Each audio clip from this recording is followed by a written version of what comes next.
Eu moro do lado de um bombeiro, então a gente vai ter esse tipo de coisa eventualmente nas lives. Uma corneta, uma sirene, isso é certo. Fala, Arthur, meu querido, tudo bem? Estou fazendo uma série de lives falando com pessoas do mundo literário, pessoas que vão desde um editor a um redator. Opa, hoje será com Charito Ogami, que já está aqui. Vamos chamá-lo aqui.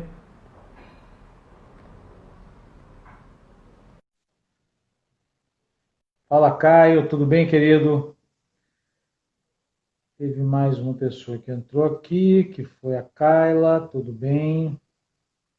Esperando aqui o Charlito entrar. E aos poucos as pessoas também vão chegando aí. Então, como eu estava falando, a gente está fazendo uma série de lives sobre os vários elos do mercado literário, seja um revisor, seja um capista, seja um tradutor. Estou só esperando o Charlito aceitar, tá? Fala, Caio, tudo bem? E aí, com isso, a gente vai tendo uma visão melhor. A última live que nós tivemos foi com Júlia do Passo Ramalho, escritora, e agora também organizadora, né, de coletâneas. Isso é uma nova experiência. Seja bem-vindo, Vitor. Isso vai dando um pouco mais de ideia para o leitor, né? Vou chamar de novo o Charlito. Como é que ele deve ter dado algum problema na internet dele? Deixa ele voltar aí. Então, a ideia das lives é ir dando aos leitores uma ideia melhor de como funciona o mercado, né? O que está por trás de criar um livro, fazer um livro, né? Um livro físico, os desafios que o autor encontra. Olha aí, estamos esperando aqui contato com a... Fala, Charlito, como é que vai, meu querido? Tudo bem? Me ouve bem, cara? Sua imagem está travada para mim. Calma aí que ela deve estar chegando agora. Não, calma, o som já Eu está... tô travado agora aí. eu acho que liberou. Como é que você está, cara? Tudo bem? Ah, beleza. Tudo bom. Tudo A bem, graças a Deus. Tudo gente estava certinho. ansioso por essa Na live, medida né, do cara? A gente possível, né? vem conversando com ela, sobre ela há algum tempo, né? Uma coisa, Sim. eu queria que você se apresentasse para o pessoal, falasse um pouco do Charlito, quem ele é, e da sua carreira literária, para o pessoal começar a conhecer um pouco mais e a gente poder começar a entrar no nosso bate-papo.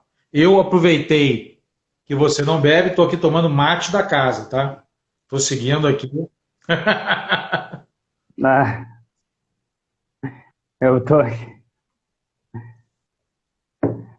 Por favor, cara.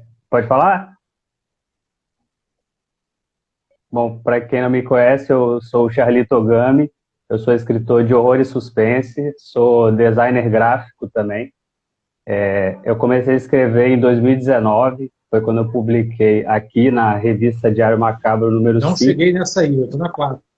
E depois daqui eu escrevi mais Estou algum, chegando. né?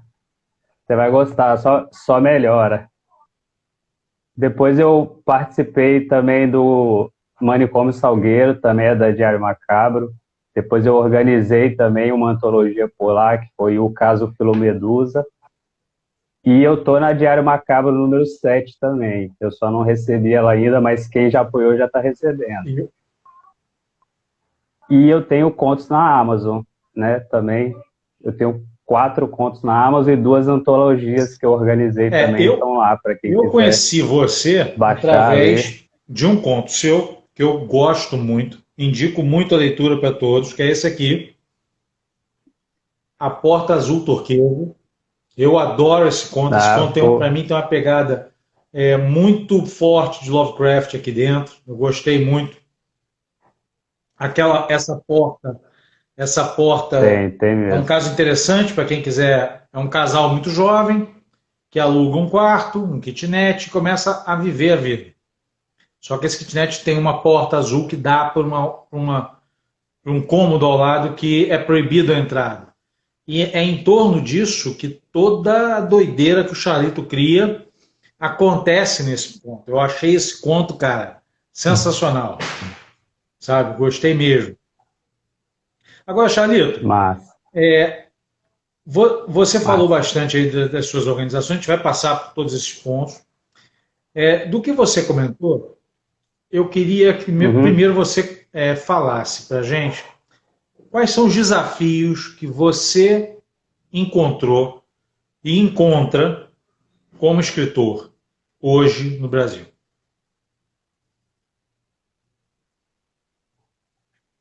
bom, eu acho que, na minha opinião, minha maior dificuldade foi expor o meu trabalho, entendeu?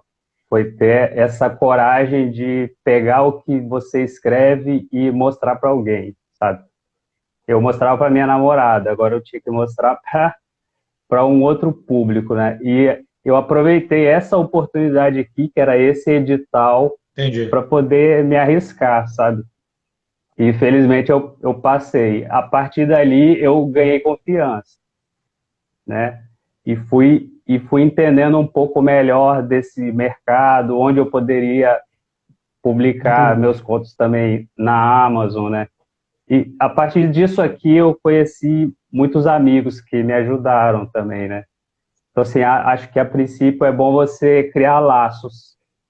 Se você não tiver isso daqui, isso foi um ponto que a gente complicado. conversou bastante na live com a Júlia do Passo Ramalho, foi a nossa live de segunda-feira, e ela, uma querida, e falou bastante disso, né?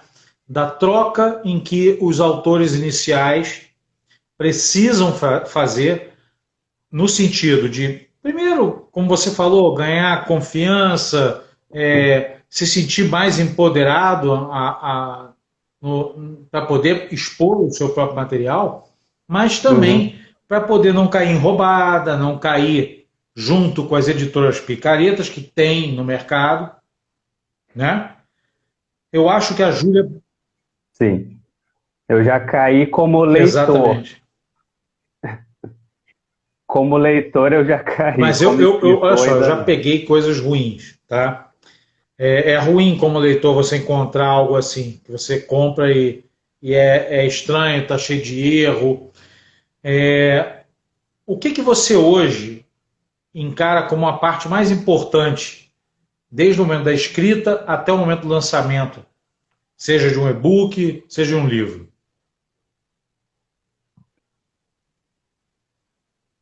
Eu acho que o mais importante é você ler bastante, porque eu acredito que lendo você aprende um pouco a escrever também. Eu não tinha feito nenhum curso até então, sabe? Você é um leitor, eu sempre fui leitor. Eu tenho um outro perfil, leio muito. Eu tenho um outro perfil onde eu posto resenhas, posto resenha de quadrinho, de livro. Então, eu acho que quando você lê muito, você ganha um pouquinho de habilidade. É claro que aí depois você precisa entender um pouco mais, você precisa ter o seu revisor, precisa ter pessoas para poder ler e ser sincero com você, né?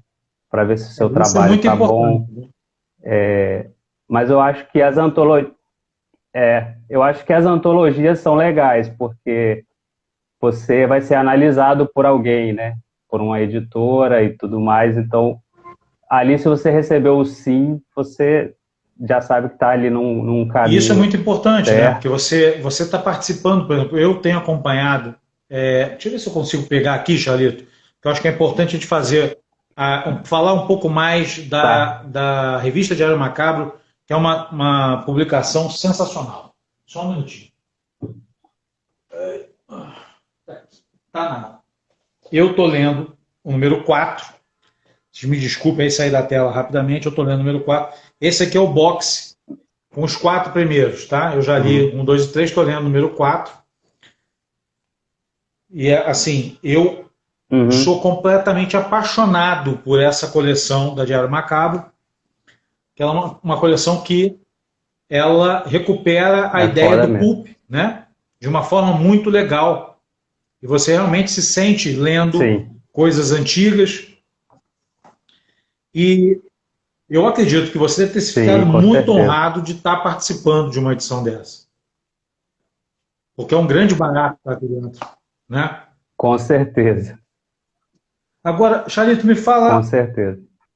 Fala, vai, pode Era falar. uma coisa que Não, não, eu... pode falar, por favor. Pode falar. Não. A Diário Macabro, a revista, era uma coisa que eu acompanhei desde a número um, mas como eu te falei, eu não tinha confiança de mandar textos para lá, né? A partir das 5 foi É a quando eu 5 falei, essa ah, aqui, vai, pessoal.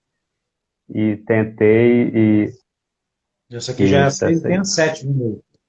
Tem um conto bem Legal, Lovecraftiano legal. aí Muito, também. muito bom. Agora, a Diário Macabro, ela se tornou uma editora que apoia muito o escritor nacional, né?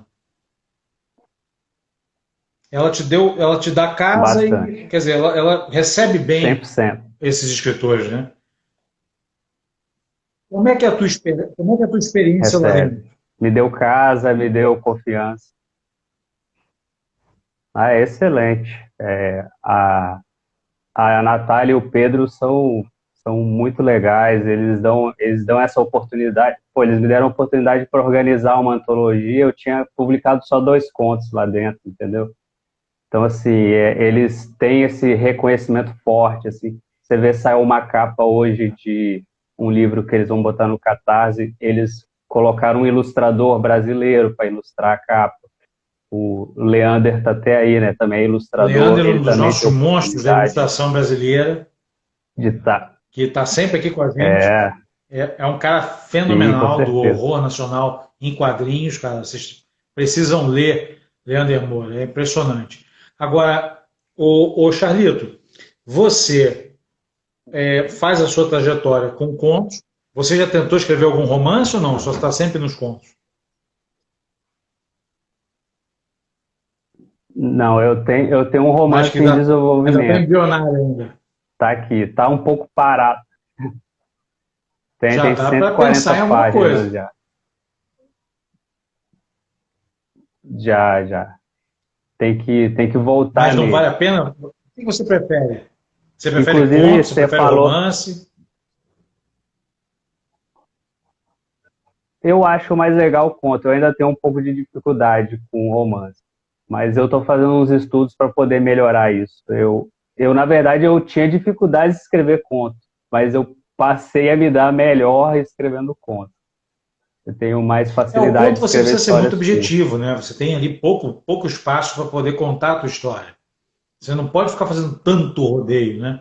Você tem que ser um pouco mais Sim, objetivo. O romance você já tem um espaço maior. Você pode trabalhar mais personagens, ir aos poucos dando as várias camadas desses personagens.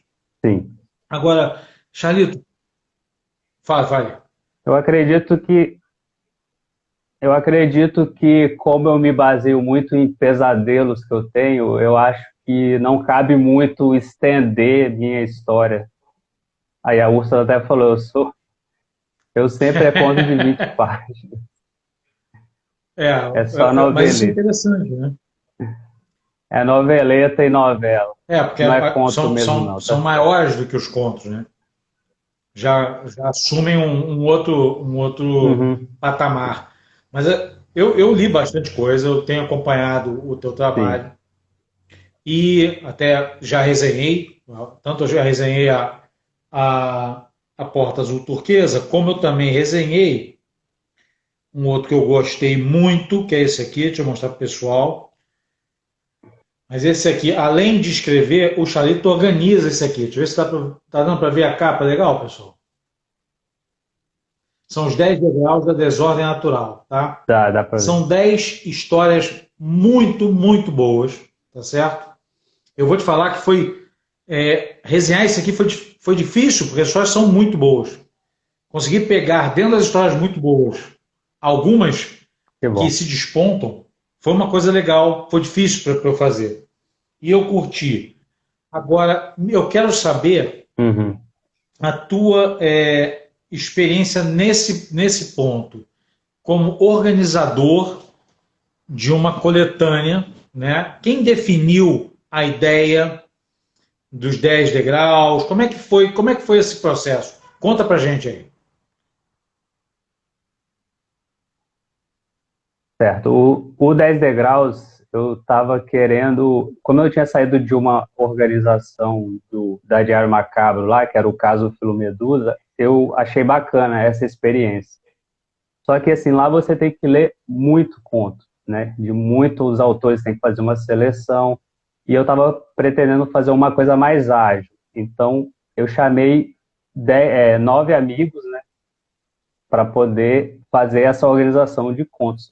O meu objetivo era divulgar Entendi. todo mundo, era só isso.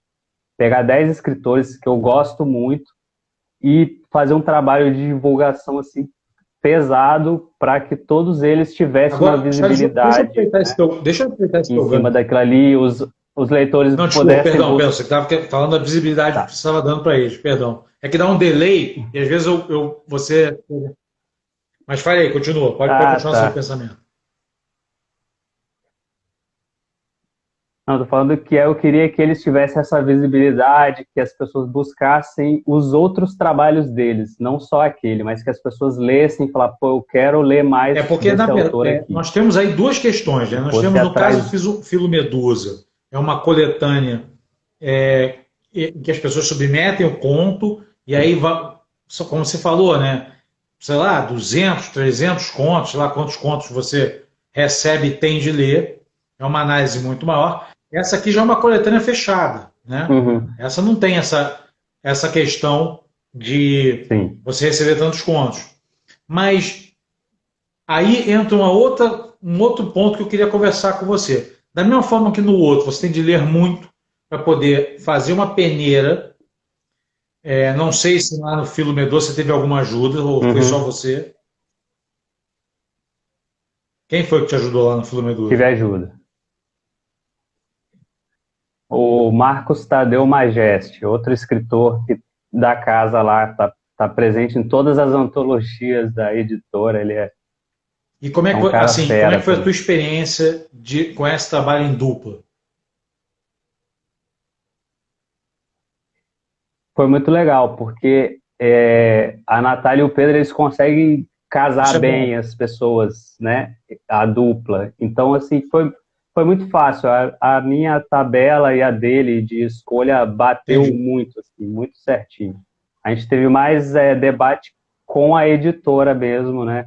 Para ver se sai um, entra outro, Entendi. porque aí são Então, gostos você lá tem diferentes. uma antologia aberta que você, na verdade, tem de definir quais são os contos que vão entrar. Nessa aqui, que é fechada, como você nos disse, Sim. você convidou as pessoas. Aí eu venho te fazer uma pergunta que é assim: e se uma pessoa convidada faz um conto que você não gosta, como é que você agiria nesse caso? Como é que foi o teu processo de análise dos contos? Porque você tem que ter feito uma análise. Uhum, claro. Então foi feita essa análise, mas felizmente o grupo era muito, muito experiente, vou colocar assim. O pessoal mandou os contos, A eu Úrsula está li e brincando com falava, a gente pô, porque eu tá estou perfeito. fazendo polêmica. Ela sabe que eu gosto de Alguns, botar umas saias justas para poder ah, trazer o debate. não, eu não vou citar nomes aqui não, mas uns 2 ou 3 eu pedi para dar uma mexidinha para entrar no tom que eu queria para antologia, porque não adiantava, não era só escrever. Eu não sei se você leu a respeito, mas eu escolhi 10 títulos. Eu peguei músicas de bandas que eu gosto, traduzi o título para o português, sorteei e falei, escreve baseado nesse título. Porque isso é o que eu faço. Eu queria que eles se sentissem como eu me sinto Entendi. quando eu escrevo minhas coisas. Porque eu defino o meu título primeiro e Isso é depois eu falo, curioso, né? Porque agora eu vou tem gente que escrever. deixa o título para o final, E né? aí eu queria que eles passassem. Tem gente que faz Pois o é, contrário. eu sempre pego o título e falo, tem. Eu sou muito assim, eu tenho a ideia, eu crio o título, aí eu tento criar em cima. Então, eu deixei eles trabalharem dessa forma. Então, eu queria que os contos tivessem uma pegada, né, que eu estava afim ali para antologia. Então, uns 2 ou 3 eu pedi sim um acerto, mas no segundo envio já estava perfeito. Não tive nenhuma dificuldade, nem de comunicação, nem isso foi uma de... coisa que eu até comentei na resenha que eu fiz, que eu gostei muito da linha que essa antologia tomou. Por mais que você tivesse contos que talvez se sobressaíssem, que foram os que eu, na minha opinião, foram os muito bons, todos estavam bons. Então isso é muito legal. Foi até uma coisa que a gente conversou, eu e a Júlia. O papel do organizador nesse ponto, eu acho que é fundamental. Porque ele vai dar exatamente o que você fez, a tônica do trabalho. Um trabalho sem tônica perde pode perder o rumo, pode ficar, né, a deriva completamente. Sim. E numa dessa você, sei lá, perde o rumo, fica condescendente com alguém, você pode ter um conto que não vai estar naquela linha média que você está buscando. E eu acho que esse livro você fez e estava muito bem organizado, eu curti muito isso, porque eu venho encontrando aos poucos antologias que eu me deparo e falo assim, sabe daquela brecada estranha, sabe? Quando o disco arranha, eu falo assim, putz, o que está vendo aqui? Por que arranhou? Sim. Entendeu? O que você pensa disso? Uhum. Eu penso que deva, sim, seguir uma linha ou paralela ou tenha poucas subidas e descidas. Eu acho que quando você encontra um conto muito ruim no meio do caminho e na sequência um mais abaixo ou naquele mesmo nível ali de queda, eu acho que desanima. Aí você vai começar a procurar os contos no meio da antologia e sair da ordem, e aí eu acho que a pessoa desanima, pode largar de lado, né? Exato. Resenhar parte da antologia. Agora, dessa antologia, já saiu um segundo número, que são as 10 portas agora. Elas também seguem a mesma ideia. Sim. Como é que você organizou o segundo volume? Então, o segundo volume aí foi aquela empolgação, né? Já tinha dado certo, eu quis fazer o volume 2. Só que em vez de usar títulos, né, sorteados, eu peguei um joguinho que eu acabei não trazendo para cá, mas é um joguinho de dados chamado Horror Story Cube, que ele tem imagens, né, no dado e você tem que criar uma história em cima daquilo. Aí eu fiz as rolagens, o pessoal ficou doido na época, eles falaram assim, meu Deus, que desafio mais complicado. E, tipo, quando ia saindo quem ia ficar com qual resultado, rolou um debate muito grande. Assim, as pessoas acharam que não ia dar conta, mas felizmente todo mundo conseguiu. E eu, inclusive, tive dificuldade. Quer dizer, você, muito mais do que criar uma antologia, você criou um desafio entre os autores de terem de bolar a partir do título. Sim. Porque eles nem o título eles podiam mudar, né? Isso. Não, aí, nesse caso, eles puderam escolher o título deles. Só que a Larissa Prado deu uma ideia de cada um escolher uma cor de porta, para ter as portas, entendeu? Entendi. A ideia era essa. Então, aí cada um escolheu sua cor e pôde colocar o seu título. A única coisa que tinha que seguir era o Entendi. Então você deu 3 pequenos temas que deveriam estar dentro daquele conto. Cara, isso eu já curti a ideia, tá? Não, na verdade o tema era os 9, era 9 dados, era 9 temas, na verdade. Eu estava pensando que eram só 3, assim, você deve ter rolado poucos dados e deu 3 temas. Não, rolei 9. Inclusive as pessoas que mais ficaram apreensivas, dizendo que não ia ter tempo, que tinha trabalho, que tinha TCC para apresentar, foram as primeiras a entregar. O autor Paiva aqui está falando que sofreu com esses dadinhos, viu? Ele comentou aqui agora. Ah, eu sei, eu também sofri. Eu também sofri, eu fui o último a escrever. Eu curti essa ideia, porque essa ideia, você acaba fazendo um exercício com o autor, que é quebrar a forma que ele está acostumado, são locais de conforto, para que ele possa escrever. E você quebra isso. Do momento que você fala assim, não, não vai ser assim. Você tem que ter esses 9 sim, temas, se vira aí, malandro. Isso eu achei barato, entendeu? Porque aí você mostra a mesma criatividade. sim, Esse eu não li ainda, eu tô para ler exato. ainda. Entendeu? Aqui tá o Urso zoando aqui, ó. Galera me expondo, Uhum. deve estar tendo um papo aí no. Esquece o bate-papo, porque eles ficam gritando, xingando, é muito doido. É muito louco, é.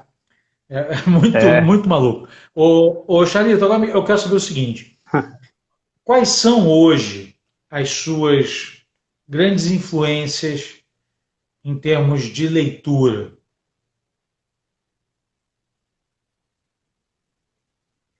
leitura Leitura. para São escrever, influências você disse? assim que vão te influenciar e você pode falar assim, pô, Galo, estão me influenciando no geral. Eu penso muito parecido, eu gosto, eu curto. Uhum. Olha, hoje em dia eu leio muito Lovecraft, muito Poe, é, Junji Ito, Frank Miller, nada a ver Tudo a aqui, mas ver. é Quadrinho, quadrinho, para mim, né? quadrinho e literatura caminham juntos, cara. Também. Legal, porque eu leio muito quadrinho também. Eu tenho quase a mesma quantidade de livros, quadrinhos, e na verdade eu lia mais quadrinhos do que livro. Literatura mesmo foi a partir de 2006 que eu comecei a pegar firme. Mas Clive Clive Barker Barker é também, engraçado que eu acho uma muita influência que eu literatura, tenho. não é todo livro dele que eu curto, é uma literatura que é pesada. Em alguns momentos eu Sim, sinto, assim, para digerir ele é complicado. Eu gosto, mas é complicado, sabe? É como se fosse assim, comer pimentão, para mim é uma coisa complicada. Eu como e fico digerindo aquilo um tempão. Clive Barker, para mim, é essa brincadeira. eu também tenho um livro Qual dele foi? que eu não gostei, não deu, não desceu. Tô com ele É aqui para Evangelho ler, de não li Sangue, ainda. não gosto. Não gosto. Tem um início É fenomenal, mesmo? depois ele se Não, perde. cara, É opinião o minha, importante lógico. aqui é a gente É, trocar ideia. não Eu, por gostei. exemplo, li Hellraiser, adorei. Teve um que é o Vale do Sim. Medo.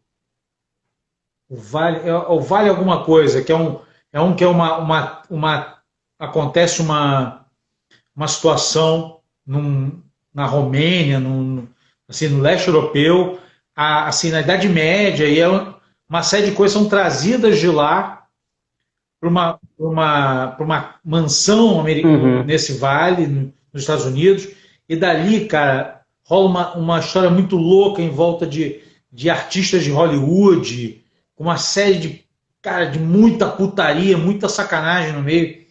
O livro tem momentos que eu acho altíssimos e tem momentos que eu acho bem, Sempre tem. bem caídos, sabe? Eu achei. Cara, eu vou te dar uma ideia. Não fica lendo os comentários, você vai Sim. ficar louco, tá? Não fica lendo, que você vai ficar louco. É que já estou perguntando se eu não gosto de sci-fi. Gosto, pô, tem também um monte aqui, mas é porque eu sou mais de ler terror, Cara, thriller e suspense.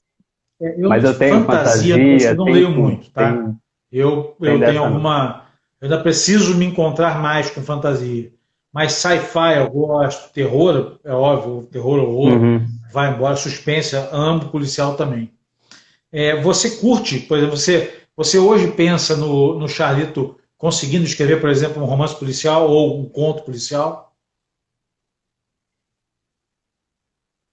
Sim. Eu amo thriller, adoro. E você já Gosto imaginou pra caramba. Mas eu, por eu que acho que não eu tem ainda não tenho capacidade, cara? Isso eu não capacidade, não, entendo. Eu ainda. acho que você deveria botar isso no papel. Não, não, sim, com certeza. Eu vou tentar um dia, mas eu preciso Entendi. estudar um pouquinho mais. Eu gosto de thriller bem construído, que eu gosto muito de plot twist também, entendeu? E Legal. eu gosto que ele seja convincente.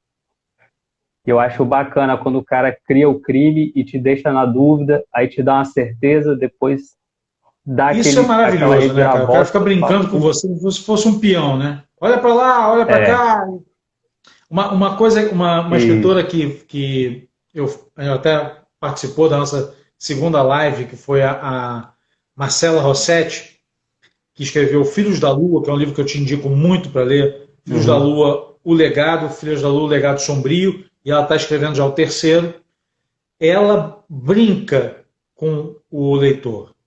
Ela consegue fazer isso que você falou aí. Você acha que é uma coisa, daqui a pouco você vai ver, é outra. E o tempo todo na história, ela vai brincando com o leitor até chegar no final. É de explodir a mente, cara. Vale muito a pena. Eu gosto desse. Eu gosto desse. Eu sou muito fã. O thriller que eu mais gosto é do Stieg Larsson, Esse eu que não é a li. trilogia Millennium. Esse eu não li. Não sei se você já leu. Vale muito a pena você conhecer. Assim, o cara criou dois personagens incríveis e as reviravoltas Ó, o que ele Menosky cria falou são que sensacionais. ler Cláudia Lemes. Eu li Cláudia Lemes agora, A Segunda Morte de Suelen Rocha. Cara, que livro. Sim. Tá Eu tô fazendo? fazendo um Eu devo curso com fazer ela. a partir de agosto. Tá curtindo? Tô.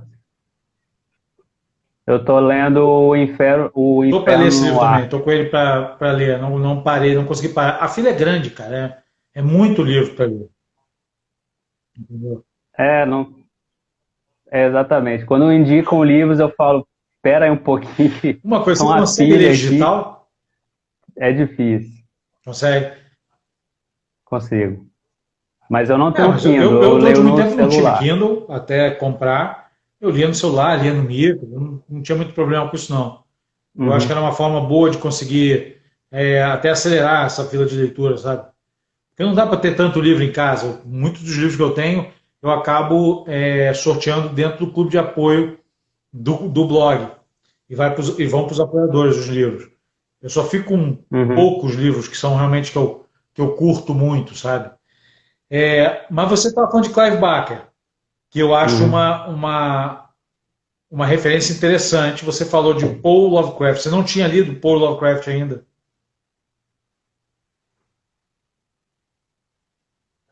Eu não tinha lido eles até uns 5 anos atrás, na verdade. Sim, não sei se Não. considera muito recente, mas faz uns 5 anos que eu conheci. Lovecraft eu conheci nessa Nossa, isso é edição bem aqui, antigo, ó, né? da Martin Clary. Eu conhecia mais, o pessoal ficava falando sobre o RPG, mas eu tinha uma noção completamente diferente do que era. Eu pensava que ele trabalhava com demônios, mas demônios mesmo, de chifre e tal. Quando eu peguei isso aqui e comecei a ler, foi tipo assim, no escuro, e eu Porque não fiquei tem nada de fascinado. Eu falei, demônio, não nossa, tem nada de religioso, não tem eu nem nada sabia o que de mundos é. judaico-cristão, não tem nada disso. Ele perverte toda essa ideia, entendeu? O que mais me encanta é justamente ele trazer aquela sensação de medo que a gente já perdeu com vampiros, lobisomens, Frankenstein, né? Que é você tem a descrição do monstro, ele está muito frio na sua mente e você não tem mais medo. Você vai ler sobre vampiro, você não se assusta. Aqui ele descreve as criaturas e você não consegue formular, né? A gente estava até conversando num grupo de leitura do Lovecraft sobre Nas Montanhas da Loucura, a dificuldade de você descrever aquele Elder Things, né? Que é o monstro, a criatura que tem ali. Porque uma hora parece uma estrela do mar, uma hora parece um Ele barril, depois ele bota um trabalha tentáculo, exatamente, e Alito, você essa fica, cara, questão que é isso? que, inclusive, essa definição que eu vou te dar agora, quem formulou ela com maestria foi a Natália Sorgon Scotuzzi no livro dela, A Desolação de Lovecraft, A Desolação da Ciência né, em Lovecraft, é um livro que Uhum. te aconselho demais a ler, se você não leu, leia, porque ele meio que dá rumos legal Eu tenho no aqui, eu vou que é ler. Lovecraft, tá? E ele, na verdade, ele mostra para você Uhum. que nós somos limitados, ponto. Nossos cinco sentidos não conseguem descrever a realidade como ela é. A gente tem uma ideia, que é o fenômeno desse número que é a realidade. Então, isso é que é estranho. E quando ele não te dá subsídio para você conseguir definir o que é, a tua mente dá uma parada. E é isso que é maravilhoso. Entendeu? Sim, exatamente. esse que eu bug, acho né, que que dá na você mente. pegou um pouquinho no porta azul E eu turquesa. uso muito. Aquela ideia do que está atrás daquela porta fica batendo na cabeça do leitor. Que eu acho que se o Sim, cara estivesse naquele quarto, ele abria aquela porta. Entendeu? Porque você fica nesse sim, desespero, sem saber o que sim, está exato. acontecendo, você ouve coisas. É que você não levou num outro nível. O Lovecraft vai para outro nível. Ele fala de sons que não são sons, cores que não são cores. Ele leva para um nível. Quando ele descreve, né, a cor caiu do Uhum, espaço, aquele conto é maravilhoso. Quando ele fala daquela cor que não é uma cor. sim, Eu é também meu curto demais. preferido. Eu gosto muito também da música de Eric Zahn. É o Urso, é Sim, o bando também do é Lovecraft excelente. Lover mesmo. Mas é engraçado. É, eu gosto muito do Forasteiro, que não é do Cthulhu Mythos, né? Mas eu também, eu até escrevi a releitura dele para Fala um pouquinho dessa antologia que vai antologia. sair agora. Então, essa antologia foi idealizada pelos autores da casa, né? Para poder homenagear o aniversário aí dele. E a gente fez esse projeto e apresentou para a editora e ela comprou a ideia. Cada autor pôde escolher o conto que ia fazer a releitura e eu escolhi o Forasteiro, que é um conto que, para mim, ele ilustra bem o que o Lovecraft era e como ele se sentia nesse mundo, como uma pessoa estranha e vivendo num período errado, talvez, ou no mundo errado. E eu passei esse conto para os dias atuais, transformando o personagem principal numa espécie de mendigo que vive num terreno baldio, tendo uma vida deplorável, e ele quer tentar descobrir o que aconteceu com o mundo e por que ele vive naquela desolação e Engraçado outras você pessoas tocar, não. usar um personagem assim, que você também já vai além do Lovecraft, que eu acho que o Lovecraft tem um detalhe que era importante para ele por época, pela vida dele. Todos os personagens dele eram eruditos, Uhum, porque ele se sentia inferiorizado por não ser um erudito. Ele tentou entrar na faculdade de astronomia, não sim. conseguia passar nas cadeiras de matemática, e isso criou nele um sentimento de inferioridade. Por isso ele faz e trabalha muitos personagens eruditos como sendo as pessoas que conseguem realmente Uhum. entender o mundo. Você já usa um mendigo, quer dizer, você usa um cara que não é um erudito. Isso é legal pra caramba, já gostei dessa ideia. Porque vai além. Nem todo mundo precisa ser um erudito para tentar compreender o mundo, entendeu? Sim, igual o personagem do conto que está aqui. Ele também não é um acadêmico, não é um cara buscando coisas ocultas, é um cara que foi na praia ter um pouco de folga e se Quer dizer, depara o com cara uma está no invasão lugar errado cósmica. na hora errada. Né? Aquela situação dantesca, Exato. bem legal, bem legal. Eu gosto muito de fazer isso, né? Pegar um personagem cotidiano que as pessoas se identificam, passando por problemas comuns da sociedade e ele se depara com Sim, o horror. E aí, como porque ele é lida uma com isso. questão engraçada. Você comentou, por exemplo, do jogo de RPG. Eu fiz há pouco tempo, tem coisa de menos de um mês, Uhum. eu terminei uma campanha de Call of Cthulhu, RPG Call of Cthulhu, que é baseado na obra do Lovecraft. Óbvio que eu peguei a campanha, fiz da minha cabeça, mas eu usei elementos do terror na descrição. Isso funciona muito bem, porque no RPG você é um humano normal. Sim, Como você falou, é o cara que está no lugar errado na hora errada. Entendeu? E tem de sobreviver. Né? A gente vê muito isso no sim. cinema, né? Apesar que o cinema americano cria um herói que não existe nas histórias de Lovecraft. Como é que você trabalha isso na tua história? Então, eu não entendi a O pergunta, acho que Lovecraft, falhou aqui. ele não tem heróis na história dele. As pessoas da história dele não são Uhum. pessoas heróicas. São pessoas que estão, como você comentou, no lugar errado, na hora errada, e na história deles são eruditos e conseguem fazer, correlacionar situações que permitem a eles sobreviver ou passar por aquilo. Não, o mundo do cinema americano, ele trabalha muito com heróis, que não é uma coisa que acontece muito no europeu, por exemplo. Como é que você leva na tua história? Você tem um herói mesmo ou não? É só o cara que realmente... Não. Não tenho heróis, é o cara colocado sob aquela situação, né, de horror e como ele lida com aquilo, mas ele não é nenhum herói, ele é um cara cheio de defeitos, cheio de problemas.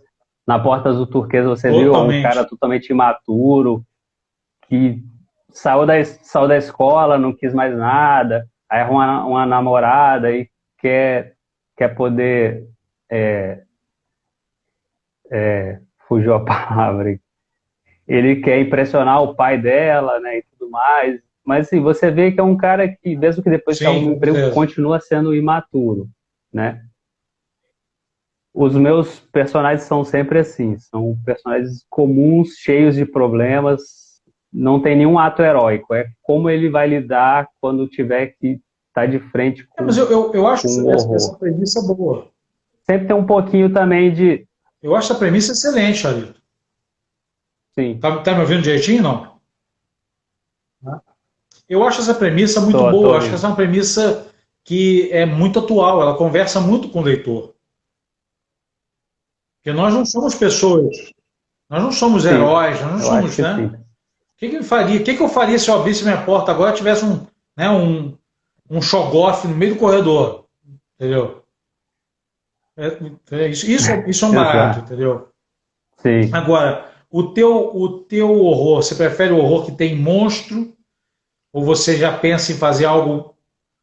Já tentou fazer algo no horror cósmico, aquela coisa que você não vê o monstro, é só uma sensação?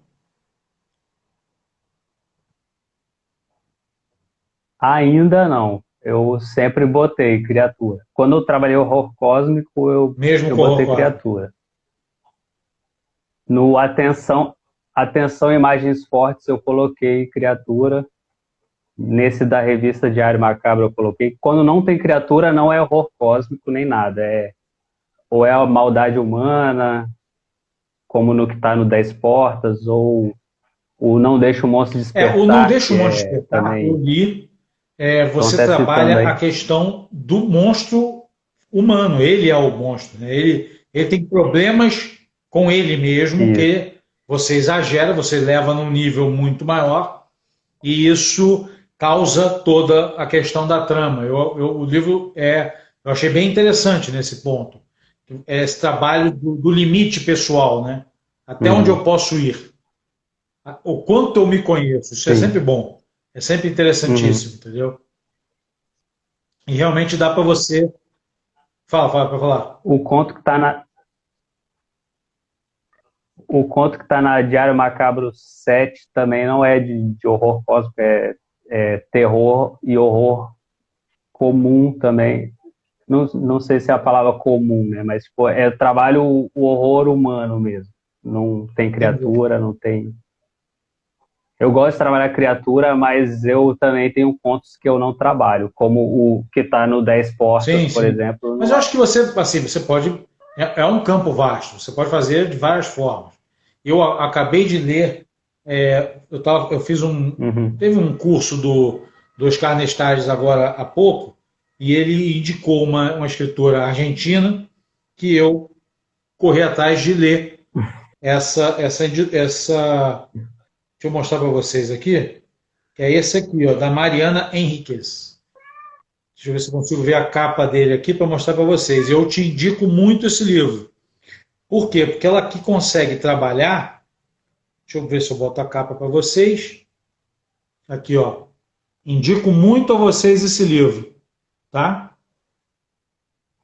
Porque ela faz uma pegada aqui... Primeiro que é latino-americano, já sai bastante do eixo Estados Unidos, Europa, né? Muda bastante a descrição. E ela faz uma pegada de personagens que eu acho que você vai gostar. São personagens pé no chão. Legal, Vale eu já muito a vi pena essa ler isso aqui, capa aí tá? já. Isso aqui até eu já acabei de resenhar hoje, inclusive. Vai Massa, legal. aparecer a resenha aí em algum momento. Mas personagem, como você falou, pé no chão, Vou dar uma olhada lá no blog. entendeu? Pô, apresenta teu gato pra galera. Teu gato é um gato guerreiro, cara. Eu Bota, acho legal, eu mostra pra gosto de. galera aí, cara. Ele tá aqui. Esse é o gato Tá que aqui, ó, o Vader. já passou Esse é por tudo, guerreiro né, cara? mesmo. E aí, vou Já, fazer esse já. uma provocação. Com o teu gato, você, gostando do Lovecraft, Lovecraft fala sobre os gatos de Utah. Nunca resolveu misturar essa brincadeira e emplacar um conto com o Vader como inspiração do protagonista? Já pensei. Inclusive, na época que ele estava necessitando de verba para quimioterapia, eu Pô, comecei, cara, mas eu não nunca deixa de fazer. terminei. Vai ser, o Contos de Utah, na verdade, é a paixão do Lovecraft por gatos. E ele faz aquele conto exatamente baseado nisso. Então, Sim, eu acho que sim. é o tipo da inspiração que é legal, às vezes, pegar. Você faz uma coisa diferente, entendeu? Sim. Eu tenho gato também nesse meu livro que eu estou Ah, escrevendo, eu também maneiro. tenho Uma gato outra lá. coisa que você também faz, que é um trampo teu, e aí vamos agora para um outro lado, você está fazendo um trabalho de capista. Fala um pouco desse seu trabalho, porque eu acho que é muito Sim. importante, porque eu me deparo com capas, que eu vou te falar, Charito, você olha para a capa e não dá vontade de abrir o livro. É complicado mesmo. Porque a capa, principalmente na Amazon, é o primeiro contato do leitor com a obra, né? Eu acho que uma capa bem feita, ela vende o livro, independente da sinopse, do conteúdo. Depois você pode ler e não gostar, mas pela Com capa certeza. Eu você acho que compra. a capa não só na Amazon, tá? Numa livraria também. Você chega num, Se você chega numa Na banca de livraria livros, também. você vai olhar pela capa e vai ver se aquilo fala com você, de alguma forma. Eu já encontrei livros com capas feias, que eu não abriria, mas que foram indicados por alguém, entendeu? Ou eu relutei e falei, não, vou comprar, vamos dar uma chance, vamos ver qual é. Capas que não eram bonitas e os livros eram bons. Mas eu acho que. Tem muito livro sensacional Exatamente, com capa exatamente. feia, perdendo venda. Essa capa do artigo Charcutaria eu gosto bastante. Ela é um conto, inclusive, da Úrsula, que vocês devem ler, que é um conto muito bom, muito legal. E agora fala mais desse teu esquema. É bom Como mesmo. é que uma pessoa que está precisando de uma capa, como é que você traça essa capa? Como é que você desenha ela, determina? Então, tem várias formas. Eu costumo pegar em banco de dados gratuito, né, de imagens, eu pego uma imagem lá, só que eu não coloco simplesmente ela e boto o nome em cima. Eu trabalho ela no Photoshop, mesclo textura, às vezes mesclo mais de uma imagem. A capa que eu mais mesclei imagens foi a da Úrsula para o conto dela Queda Livre.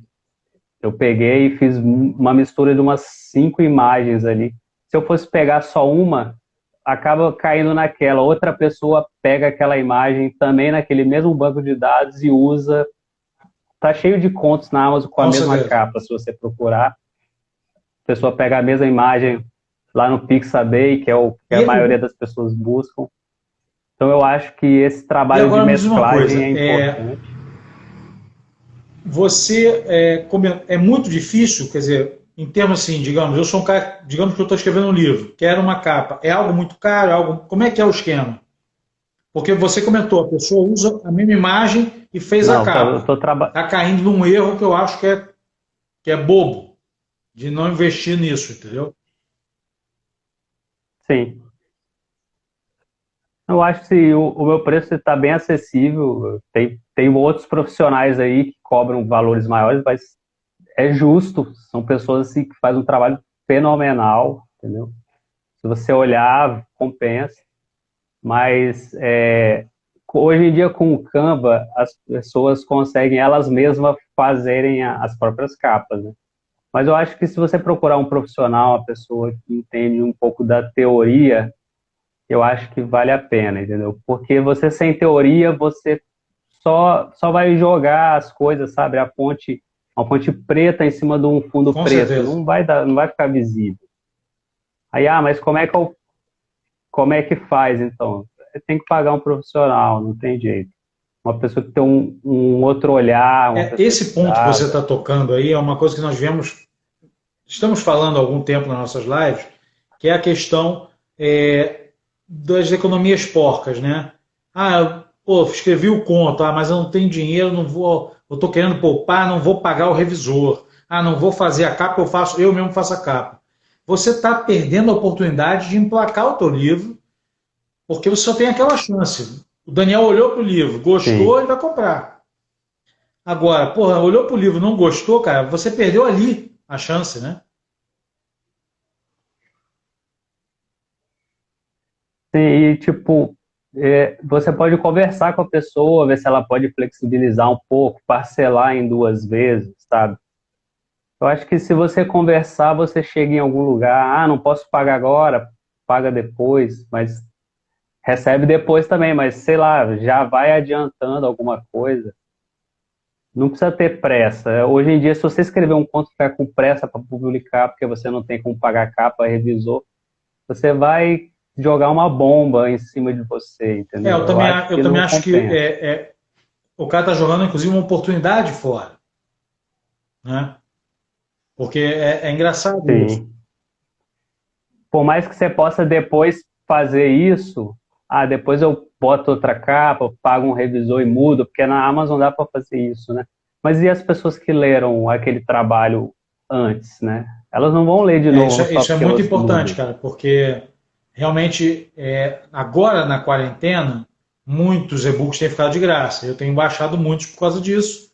Mas eu vou te falar que na hora da seleção interna mesmo, pegar o e-book, Uhum.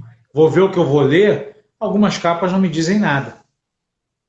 Algumas capas me deixam assim completamente sem vontade nem de abrir, Imagina. sabe? É engraçado isso.